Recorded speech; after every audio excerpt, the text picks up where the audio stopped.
My name is Aisha Augie-Kuta. I'm a photographer based in Abuja. I run AAK Studios, Myanmar Network Limited here in Abuja. I'm from Kebbi State. I'm married with 3 children. And I basically do documentary style photography, lifestyle, fashion, aerial. I know that's a lot, but I haven't honed myself yet into one style of photography, so I do a lot. I was much younger. When I was much younger, my dad gave me a camera. I was probably 7 years old, and it was amazing to me then because it was film. It was a film camera, and I would take my pictures and he would help me develop them and print them, and we would sit down and play around, you know, and analyze these images. And the passion just grew. I went through secondary school, university. I think everybody knew about how much I loved photography. I used to take pictures all the time. But then I started studying mass communication in university, and I took courses in photojournalism and darkroom techniques. So I learned how to take real pictures properly. I learned how to edit and develop them in the lab, in the darkroom, and it just grew. It kept growing and growing. I started working, doing the regular 9 to 5 every day, and as time went on, I realized this is what I wanted to do. I wanted to take pictures, but I had a 9 to 5, a proper job, you know, as a human resource manager. And thinking about it, it was a crazy decision to let go of my job to pursue photography. But I did.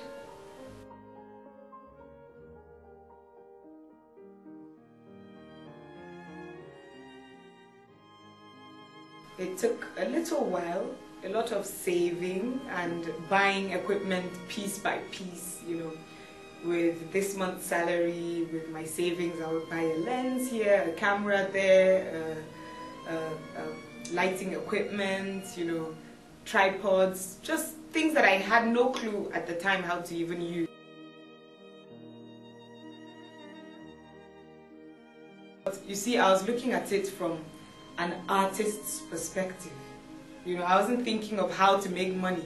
I just felt, okay, photography was taking more of my time than my regular work, or I needed more time for photography, and I lost the zeal to get up every day and go to work, you know, when I could actually go out and take pictures.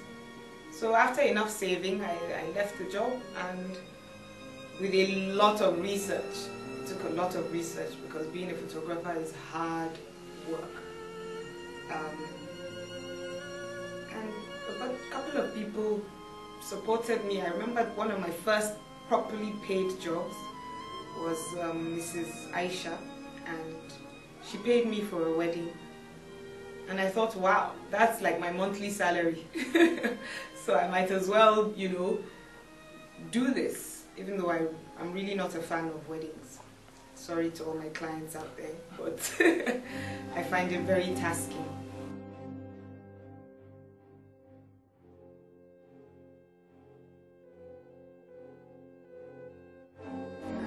As time went on, I started doing exhibitions. You know, I've had a couple in Lagos, Abuja, New York, you know. And as an artist, I felt, okay, I was growing as an artist, but then in the business field of it too, it was really hard.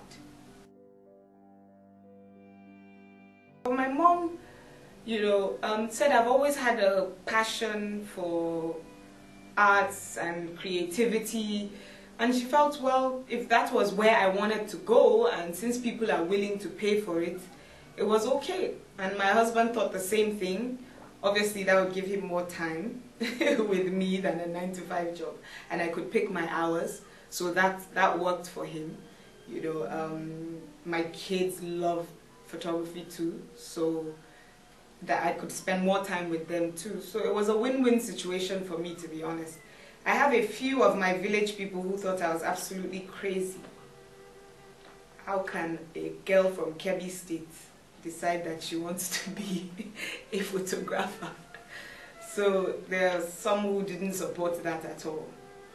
But now they do, you know, after pulling through and seeing that, you know, it's a positive thing taking pictures. So it's been quite a journey.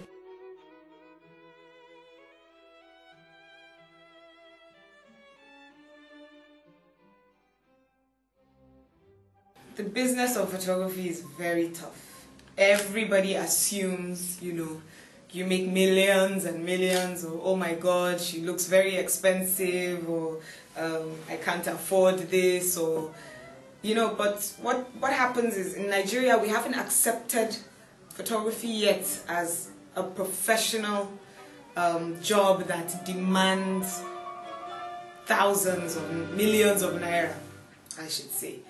Everybody wants to have a great picture, but they really don't want to pay for it. So you get a lot of, please take the pictures, we'll give you exposure, we'll say your name, we'll, you know, sometimes I get really ticked off because you come into me saying to me, oh, you know, take these pictures and what we'll do is we'll give you credit.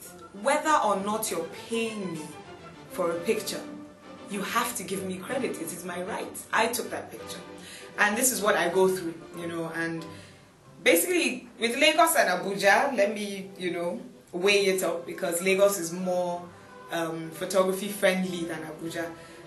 In Lagos, I've gotten a bunch of jobs that have been really good. You know, you get corporate jobs that they're willing to pay you whatever amount as long as you give them exclusivity, which is also another problem. In Abuja, it's really tough.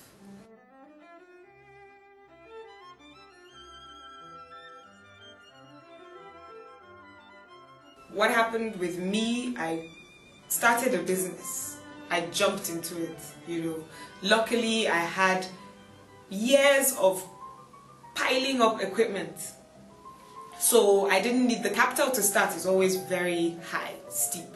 So I didn't have that problem, because I had gone through probably 6 years of buying small things here and there, from the tripod to the lenses to my lights and things like that. So when it came to putting together my business, my main startup capital at the time that I needed was to register the business, my space where I was going to use as my office, which I never got for the first few years. You know, I was running my business from home, and I ended up with my studio in the trunk of my car, and I set up on location because that saved a lot more for me. But after research and everything, you know, I realized at that time that I didn't need an office. I could work from anywhere. And I didn't need much capital, like I said earlier. But the problem I had was getting people to actually pay for my pictures. You know, pricing was a problem, because the regular person would go to an event and buy a picture for 100 naira, and they would scream even for the 100 naira. So why should I charge them 10,000 or 15,000 for a studio session? Or in Lagos, why should you charge me 30,000 or 40,000 for a studio session? They just couldn't understand it, you know. But the thing about running a business is you have equipment to pay for, and our equipment are not cheap at all. You know, because I have a camera, you know, and I can take pictures, and in your mind, you already have the camera, you're taking pictures for free.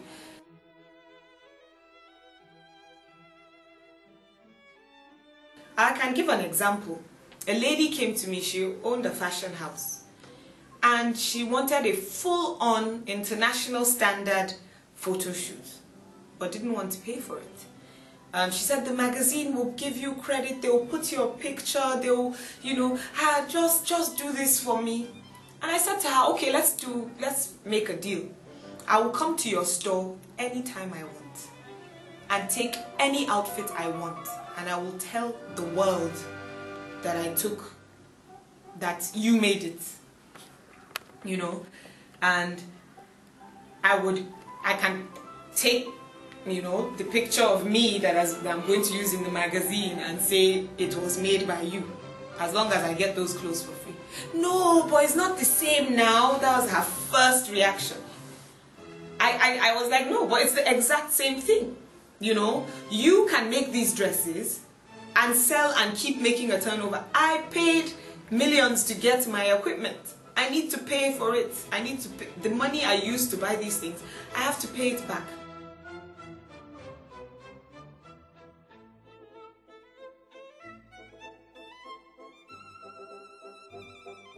Another thing I realized is with photography, you have to constantly keep learning. Constantly keep learning.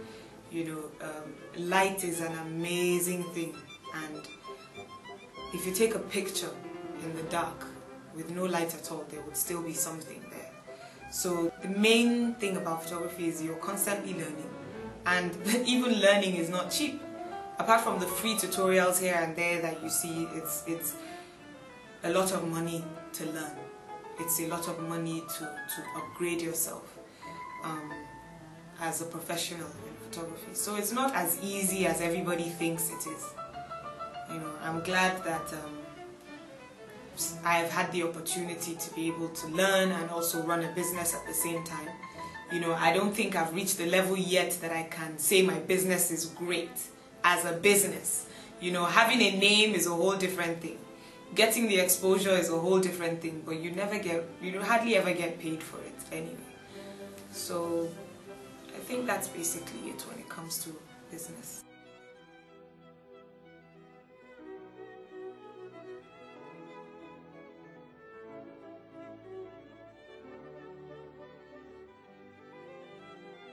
If I had known, I would have not bought anything. I would have just saved. You know, because what has happened with me is because I had all this equipment, I actually had to use them. I felt I had to. So I find myself doing studio photography, which is something I'm not too much of a fan of. I love to be on the street, I love being outside, I love doing outdoor photography. But I learned because I had the equipment, which is good.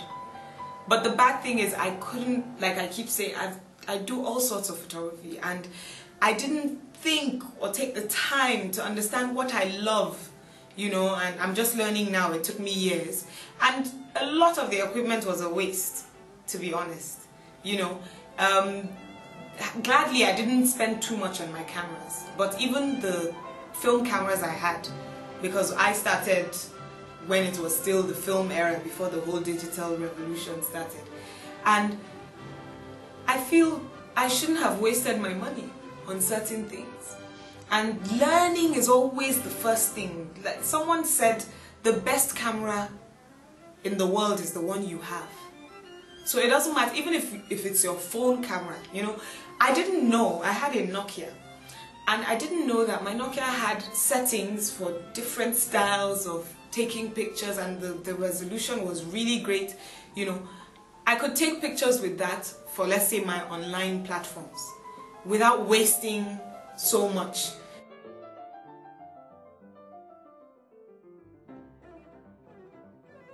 I feel people need to learn about photography first. That should be the first step. Do a lot of research, because believe me, it's not about having a bag full of lenses and cameras and, you know, the best high-tech things. Yes, I have days that I switch back to my film camera, and the camera is probably 20 years old, you know, and I switch back to it to get a certain type of picture. But some people, the first question they ask you, oh my God, what camera did you use to take that picture? Most of the images that I have that caught a lot of attention, I took with my Nikon D80, I think. It was a D80, I think. And at that time, some of the photographers were like, are you mad? The camera just came out. Why are you spending that much money? But today it's obsolete to the regular person, you know, but I still love my camera, and it can still take amazing pictures.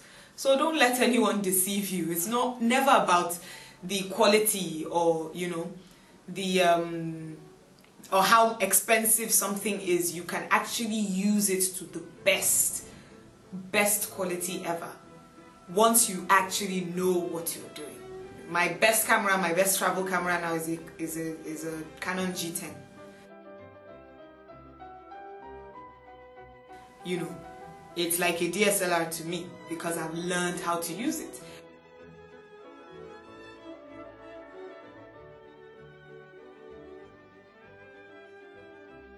I used to travel with a full kit because I felt, oh, the best images, I must have my full DSLR. But now I travel with my G10 and I know I will get excellent images that I'm happy to use at any time. So I think studying and learning should come first before you spit out money to buy equipment. I think one of my greatest moments as a photographer was I had my first exhibition, and I had taken the picture, you know, I went out of my way to take Lagos from above, from the highest building at Marina, and I got this beautiful image with the clouds coming up from above and then like a tall building in the middle. I can't remember the name of the building. I turned it into like a black and white image. And that was the first image I used for my first exhibition. And I didn't make it to the exhibition, so I did not see the print. And the day the print came, my mom happened to be around. And I took it out, and she looked at me and she's like, wow. So you're actually a photographer, because this is an amazing picture. She could not believe it. She was like, you know, the government of Lagos should have this picture. Oh my God, she was so excited. And I said, you know, it's going to be yours. And she's the only one. I have not printed that image. It's online, you know, it's all over the place, but I have not printed. I said, this has to be special. I know it's an amazing picture and I could make a lot of money from it, but the only printed copy is in her house. And I think that's probably one of the greatest moments, like knowing that you're not letting your family down. And she kept going, your father will be so proud of you. Your father will be so proud of you. I lost my father in 2001. So just knowing that, okay, this is something you've done and the people around you are accepting it. It was amazing.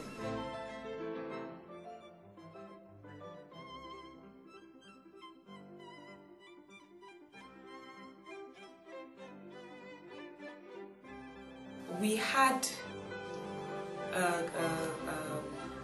sort of like an exchange thing with the Spanish people, and they brought a Spanish photographer called Alfredo, and we all had the class, the regular, you know, he's taken pictures for years, and luckily for me I picked him. I was going for a mini shoot, a fashion shoot, and he said, oh, I have to tag along. And I was intimidated because this is someone who has been an amazing photographer. We went to the shoot. It was with a makeup artist and a couple of models. And he was in awe at my photography. And I felt, wow, you know, okay, this is someone I had felt really, you know, looked really up to, but he was actually asking me questions on how to do certain things. And he said to me, it doesn't matter that I'm 50 and I've taken pictures all over the world and blah, blah, blah.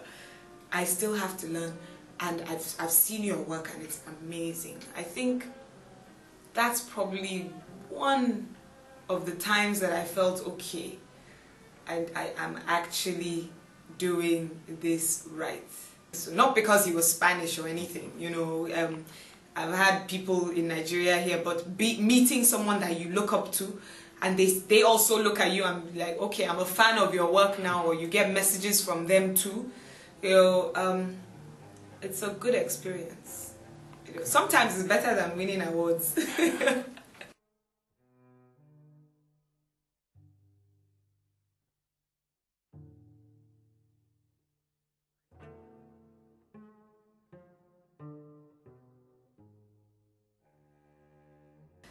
I had a photo shoot. I think a few months ago, and everything was planned. It was going to be outdoor, you know, we had found our location, you know, we had our equipment, best of equipment. I got beauty dishes ready, you know, external electricity, everything for an outdoor. It was going to be an amazing shoot. Everything was set, cameras, lighting, everything. And we get there because we wanted a nice, beautiful sunset. You know, you only have probably a window of 30 minutes to get the sunset, and the change in seconds is amazing. So you have 30 minutes to get this work done. And guess what happens? My trigger refuses to work. And that was the last trigger I had got broken. I had gotten new batteries and everything for this one. I had ordered another one hoping that it would come, you know, but I was relaxed. You know, my lights, everything was ready. And we're at this shoot. And whether I liked it or not, I had to get this shoot done that day because the lady was leaving the next day. I had to improvise. So I ended up using just my reflector and my flash gun. And I didn't want it to be direct lighting. I'm panicking. At this point, you know, when you reach a point where you've planned everything, there's a saying that if anything can go wrong, it will, right? That day was hell. And I ended up using my reflector. What I did was I turned the flash head to the back, and I got my assistant to help me, and we put the reflector behind my head. So the light was just like a fill light.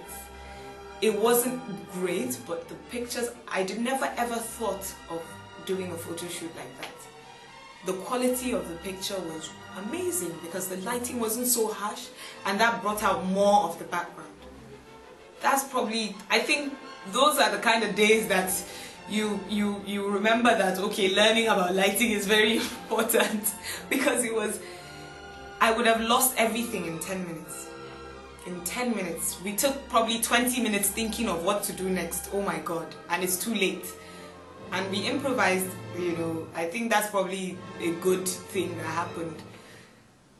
But yeah, that's probably one of my worst nightmares.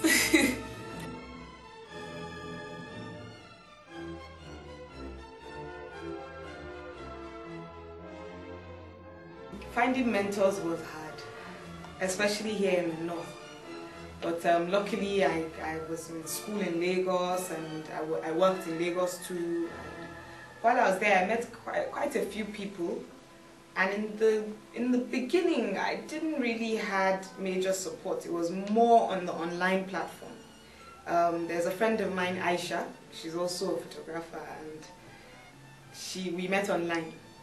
And just knowing that there was someone out there like me, she was based in London at the time, but she's moved back, so we supported each other.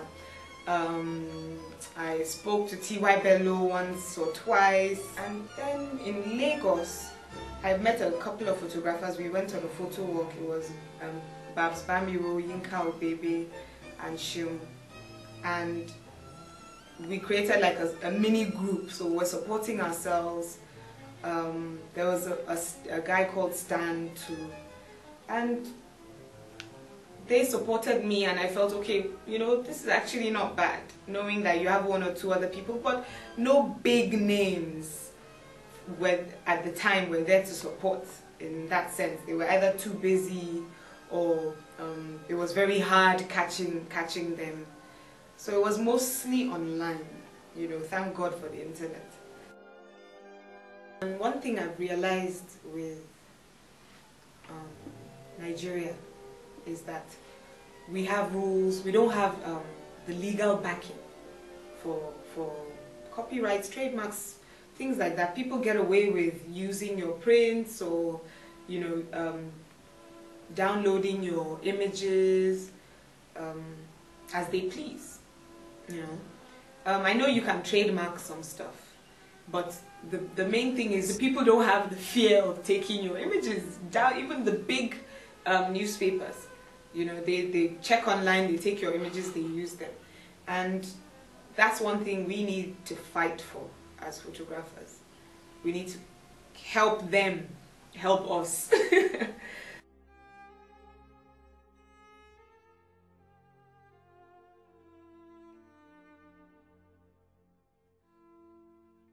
I said earlier, it's my right as a photographer to be given credit whether or not I was paid.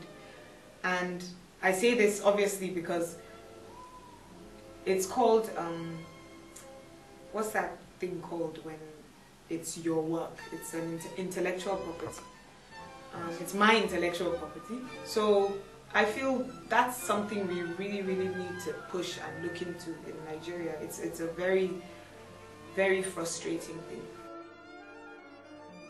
What is going to happen, which I find very exciting, is that there are going to be millions of photographers, but there will only be a few photographers.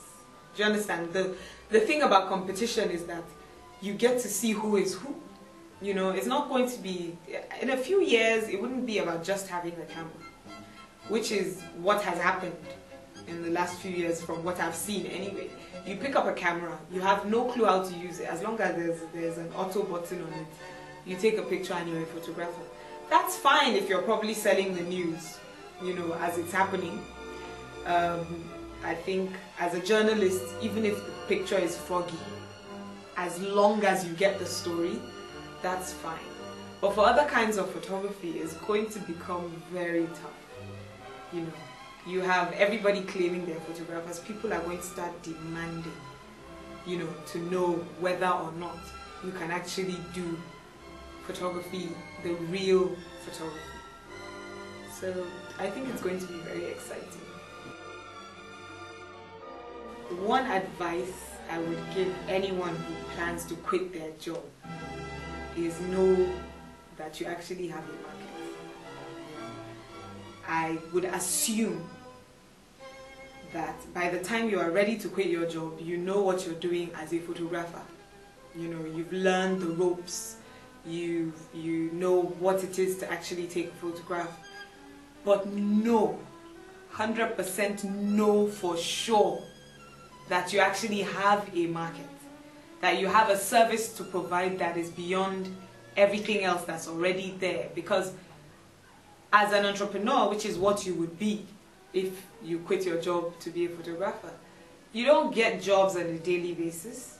You don't. For me, I went through years of having my regular job, then I do photography on the weekends, back to work, weekends and nights I take my pictures. As an artist, it didn't really matter if I was on the job or not. I could see something that was good enough to be an image, and I take it. But if you know this is where you're getting your money from, do not make the mistake of walking away from a paid job until you're 100% sure.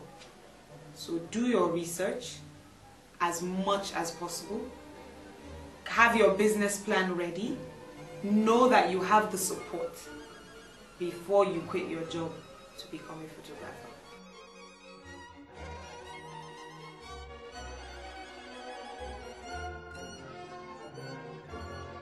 Easiest money I made, I got like $5,000 for a 10-minute job, probably.